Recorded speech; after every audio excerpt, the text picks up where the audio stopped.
All right, we've all seen the headlines. President Trump recently slammed the Federal Reserve, saying they're dragging their feet by not cutting interest rates. Sounds simple, right?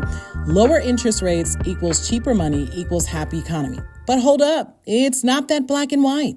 And the Federal Reserve might actually be dragging their feet, not because of politics, but because of good old-fashioned economics. An interest rate is the price you pay to borrow money. The higher the interest rate is, the higher your credit card, car loan, or mortgage payment will be.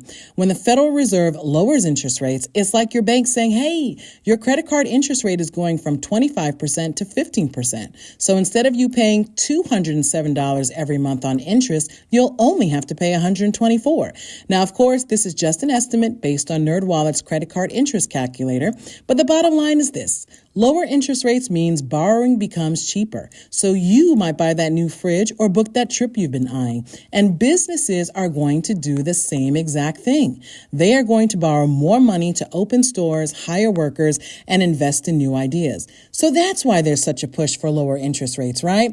Yes, but here's the problem. The economy isn't just about spending. It's actually about balance. Think groceries. Lately, even though things have cooled a bit from the 2022 price explosion, stuff is still expensive. You've probably felt it at the grocery store. Eggs, bread, what on earth is going on with the price of peanut butter? Not exactly bargain bin prices yet. And the Fed's job is to stop prices from going haywire. And cutting interest rates too early could make everything even pricier, even faster. Why?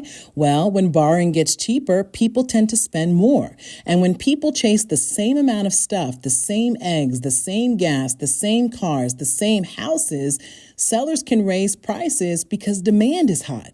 That's inflation, plain and simple.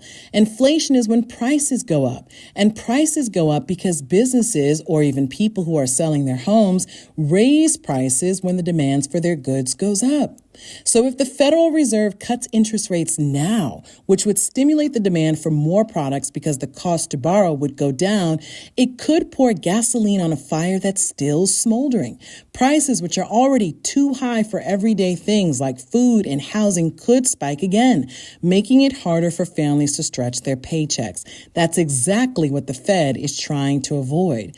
You see, the Fed is like a referee at a soccer match. No matter how loudly one team's coach, or in this case president, shouts, the referee has to stick to the rules. The Federal Reserve must remain neutral, even when the crowd is yelling. And cutting interest rates sounds good right now, but if the Fed moves too soon, prices could jump and the economy could overheat.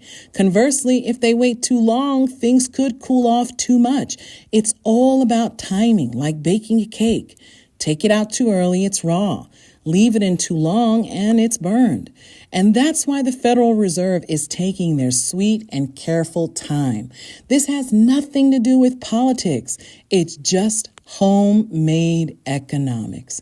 If you are tired of being Frenched up the bass by crooked politicians and thieving CEOs, just hit that subscribe button, because here at Crystal Clear, we keep it simple and sharp, no jargon, just real talk.